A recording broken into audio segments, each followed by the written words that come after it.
आखिर ताले के नीचे इस छोटे से होल का रियल पर्पस क्या है और क्या आप इस नॉर्मल पेन कैप को मोबाइल स्टैंड की तरह यूज कर सकते हैं? कैसे आपका थूक एक फेविक्विक जैसे स्ट्रॉन्ग ग्लू से भी ज्यादा ताकतवर है? और अगर एक व्हाट्सएप मैसेज हमारे अर्थ से मार्स प्लैनेट तक भेजा जाए तो वो मार्स तक कितनी देर में पहुंचेगा? ये आंसर बहुत इंटरेस्टिंग है। तो बने रहना वीडियो के एंड तक और अभी तक चैनल को सब्सक्राइब नहीं किया तो सब्सक्राइब करके बेल आइकन जरूर दबा देना।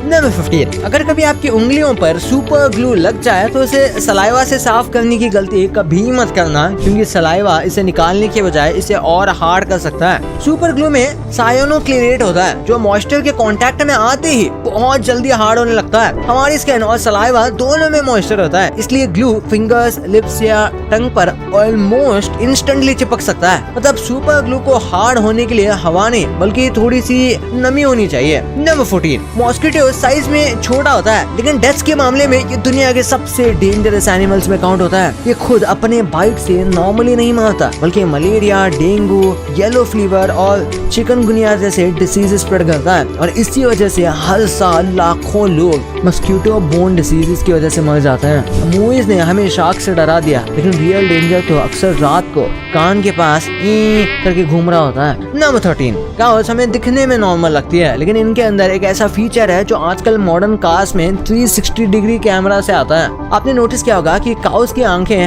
हेड के साइड में होती है और इसी वजह से वो अपने आसपास के काफी वाइड व्यू देख सकती हैं। एक तरीके से उनका विजन ह्यूमन से काफी ज्यादा पैनोरामिक होता है। ये उनके सर्वाइवल के लिए यूजफुल है क्योंकि ग्रास खाते हुए वो साइड या पीछे से आने वाले प्रेडेटर्स को डिटेक्ट कर सकती हैं। हाँ बिल्कुल, पीछे से एक ब्लाइंड स्पॉट होता है इसलिए काउ के पीछे जाओगे तो वो डेंजर सोच कर लात भी मार सकती है। नंबर 12, क्या आपको पता है वॉमिटिंग से पहले आपकी बॉडी आपको साइन देती है। जैसे वॉमिटिंग से पहले कभी कभी माउथ में अचानक से ज्यादा सलाइवा और सार टेस्ट आने लगता है जिसे वाटर ब्रैश कहते हैं। ये तब होता है जब स्टमक एसिड ऊपर फूड पाइप की तरफ आता है और बॉडी उस एसिड को न्यूट्रलाइज करने के लिए एक्स्ट्रा सलाइवा प्रोड्यूस करती है। इसी वजह से माउथ में वाटरी या सार टेस्ट फील होता है और कई बार ये बॉडी का वॉमिटिंग से पहले का एक वार्निंग साइन भी होता है। नंबर 11, क्या आपको पता है बारिश के बाद जो गीली मिट्टी की स्मेल आती है ना वो आखिर आती है कहाँ से?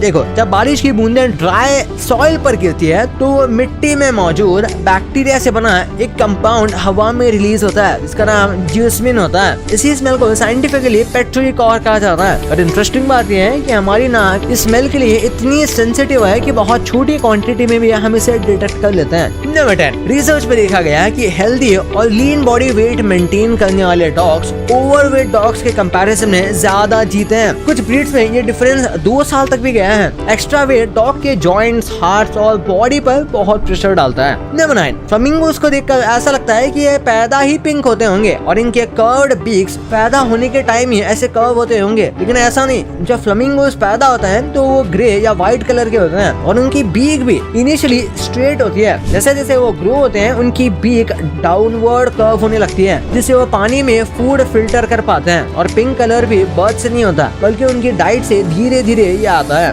नंबर 8, आप जिन भी इंसान से अपनी लाइफ में मिलते हो वो कुछ न कुछ ऐसा जानता है जो आप नहीं जानते। मतलब चाहे सामने वाला इंसान छोटा हो, बड़ा हो, पढ़ा लिखा हो या नॉर्मल काम करने वाला हो, उसके एक्सपीरियंस में कुछ न कुछ यूनिक होता ही है। इसी वजह से कभी कभी रैंडम पर्सन भी आपको ऐसी चीजें सिखा देता है जो बुक्स या इंटरनेट पर इजीली नहीं मिलती। इसलिए हर इंसान को इग्नोर करने से पहले एक बार ये सोचना चाहिए कि शायद उसके पास कोई ऐसी बात हो जो आपके काम आ जाए। नंबर 7, आप जब खुद से अंदर बात करते हो या माइंड में कुछ इमेजिन करते हो तो शायद आपको लगता होगा कि सबके ब्रेन में ऐसा ही होता है, लेकिन हर इंसान का माइंड सेम तरीके से काम नहीं करता। कुछ लोगों के माइंड में क्लियर इनर वॉइस होती है, कुछ लोग बिना इनर वॉइस के सोचते हैं और कुछ लोग आंखें बंद करके किसी फेस या ऑब्जेक्ट की इमेज भी क्लियरली इमेजिन नहीं कर पाते। इस कंडीशन को एफेंटेसिया कहा जाता है। मतलब कुछ लोग बिना अंदर की आवाज और बिना मेंटल पिक्चर की भी नॉर्मल लाइफ में डिसीजंस लेते रहते हैं। नंबर 6, जो पानी आज आप पी रहे हो सकता है उसका कोई पार्ट मिलियंस ऑफ इयर्स पहले किसी डायनासोर के बॉडी पार्ट में रहा हो। अर्थ का वाटर कंटिन्यूअसली साइकिल में घूमता रहता है, ओशन से इवेपोरेट होता है, क्लाउड्स बनता है, रेन के फॉर्म में ये गिरता है, फिर रिवर्स और ग्राउंड वाटर से ये ओशन तक पहुंच जाता है। पानी डिस्ट्रॉय तो नहीं होता, बस फॉर्म और जगह चेंज करता रहता है। मतलब हम टेक्निकली वही एंशिएंट पानी बार बार रिसाइकल करके पीते जा रहे हैं। नंबर 5, अमेज़न रिवर दुनिया की सबसे पावरफुल रिवर्स में से एक है और ये 6000 किलोमीटर से भी ज्यादा लंबी है,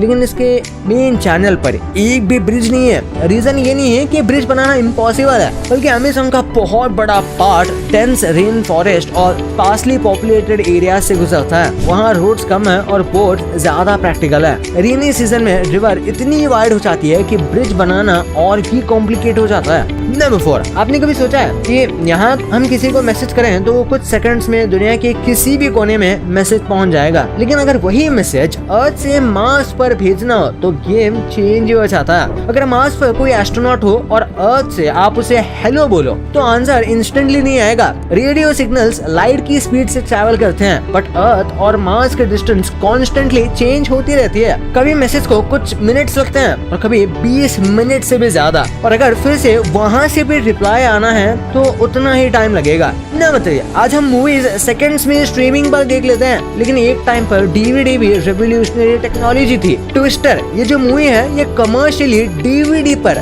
रिलीज होने वाली पहली मेजर हॉलीवुड मूवीज में से एक मानी जाती है। 1996 की इस डिजास्टर फिल्म में टॉर्नेडोज सब कुछ उड़ा रहे थे और रियल लाइफ में ये फिल्म VHS एरा को धीरे धीरे रिप्लेस करने वाली डीवीडी वेव का पार्ट बन गई। नंबर 2, क्या आपको पता है दुनिया में एक ऐसा जानवर भी है जो सर्दियों में लिटरली मर गया जैसा लगता है, बट फिर भी वो वापस जिंदा हो जाता है, और ये कोई और नहीं वुड फ्रॉग है, जो ज्यादातर नॉर्थ अमेरिका में पाया जाता है। जैसे ही वहाँ का टेम्परेचर बहुत ज्यादा लो होता है, ये फ्रॉग खुद को फ्रीज कर लेता है। उसी टाइम इसकी ब्रीथिंग से लेकर हार्ट बीट तक सब बंद हो जाता है और बॉडी का बड़ा हिस्सा बर्फ में बदल जाता है। देखने में लगता है कि फ्रॉग मर चुका है, बट एक्चुअली ये जिंदा रहता है, क्योंकि इसकी बॉडी में मौजूद ग्लूकोज इसके ऑर्गन्स को डैमेज होने से बचाता है। और जैसे ही स्प्रिंग सीजन आता है और टेम्परेचर बढ़ने लगता है तो ये फ्रॉग धीरे धीरे पिघल जाता है और ये सांस लेने लग जाता है और बिल्कुल नॉर्मल हो जाता है। नंबर 1, आज मैं आपको डेली लाइफ की कुछ ऐसी चीजों का रियल पर्पस बताने वाला हूँ जिन्हें जानकर आप शॉक हो जाओगे। सबसे पहले है पैडलॉक। अगर आपके घर में ऐसा ताला है तो आपने नोटिस किया होगा कि इसके नीचे एक ऐसा छोटा होल होता है। कई लोग इसे सिर्फ ऐसे ही रैंडम समझते हैं, बट एक्चुअली इस होल के कई पर्पसेस होते हैं। जैसा पहला, अगर ताले के अंदर गलती से पानी चला जाए तो वो इसी होल से बाहर निकल जाता है, जिससे ताले के अंदर जंग नहीं लगता। और दूसरा, अगर ताला जाम हो जाए और खुले में दिक्कत करे तो इसी होल में ऑयल या लुब्रिकेंट डालकर ताले को दोबारा स्मूथली खोला जा सकता है। इसके बाद है एयरप्लेन विंडो। अगर आप एरोप्लेन में बैठे हो तो आपने देखा होगा एरोप्लेन के विंडो के पास एक छोटा सा होल होता है। ज्यादातर लोग इस पर ध्यान नहीं देते, बट इसका भी एक इम्पोर्टेंट पर्पस है। दरअसल एरोप्लेन की विंडो मल्टीपल लेयर से बनी होती है और जब एरोप्लेन फ्लाई करता है तो अंदर और बाहर के प्रेशर में काफी डिफरेंस आ जाता है। ये छोटा सा होल इसी प्रेशर को बैलेंस रखता है ताकि विंडो पर ज्यादा स्ट्रेस ना पड़े और वो सेफ रहे। साथ ही ये लेयर्स के बीच जमे हुए मॉइस्चर को भी बाहर निकालने में हेल्प करता है, जिससे विंडो के अंदर जल्दी फॉग नहीं जमता। फिर है जीन्स के मेटल बटन्स। जीन्स की पॉकेट के कॉर्नर्स पर लगे ये छोटे मेटल बटन्स सिर्फ लुक के लिए नहीं, इनका रियल पर्पस जीन्स को फटने से बचाता है। मतलब पहले के टाइम में जो जीन्स आती थी उन पर ऐसे बटन्स नहीं होते थे, इसलिए ज्यादा प्रेशर पड़ने पर जीन्स पॉकेट कॉर्नर से बहुत जल्दी फट जाती थी। इसी प्रॉब्लम को सॉल्व करने के लिए कंपनीज ने पॉकेट के कॉर्नर्स पर ये मेटल बटन्स लगाना शुरू कर दिया, जो दिखने में अच्छा भी लगता है और पॉकेट के कॉर्नर्स को भी स्ट्रॉन्ग बनाता है। अब बात करते हैं विंटर कैप की। विंटर कैप के ऊपर ये लगा पॉम पॉम सिर्फ स्टाइल के लिए नहीं, इसका रियल पर्पस लोगों के सर को चोट लगने से बचाना था। दरअसल फ्रेंच सेलर्स यानी जहाज पर काम करने वाले लोग अपनी कैप्स के ऊपर ऐसे सॉफ्ट पॉम पॉम लगाते थे, क्योंकि शिप्स के अंदर कई जगह सीलिंग बहुत लो होती थी और चलते वक्त उनका सिर उससे टकरा सकता था। ऐसे में ये पॉम पॉम कुशन की तरह काम करते थे, जिससे सर पर चोट कम लगती थी और बाद में यही डिजाइन नॉर्मल विंटर कैप्स में भी यूज होने लग गया। अब लास्ट में है पेन कैप। वैसे तो पेन कैप का मेन काम तो पेन को बंद रखने का होता है, पर इसका एक हिडन यूज भी है। आप इसे मोबाइल स्टैंड की तरह यूज कर सकते हो। इसके लिए सबसे पहले कैप को फोन की थिकनेस के हिसाब से थोड़ा बाहर मोड़ना होगा, फिर फोन को कैप और क्लिप के बीच फंसाकर टेबल पर रख दो। कैप नीचे से सपोर्ट देगा और फोन सीधा खड़ा हो जाएगा। भाई ये तो आपको पता चल गया, पर क्या आपको पता है कि आखिर आखिर इन फेमस यूट्यूबर्स के ऐसे कौन से डार्क सीक्रेट्स हैं जिन्हें जानकर आप शॉक होने वाले हो, और कौन है वो फेमस गेमर जिसे आप इनोसेंट समझते हो लेकिन उसकी असली रियलिटी जानकर आप सदमे में चले जाओगे। और ऐसी कौन सी जगह है जहां आग बुझाने के लिए बकरियां आती है। भाई वीडियो ना है गजब फैक्ट्स का डोज है, तो इसे जाके अब भी दबाओ।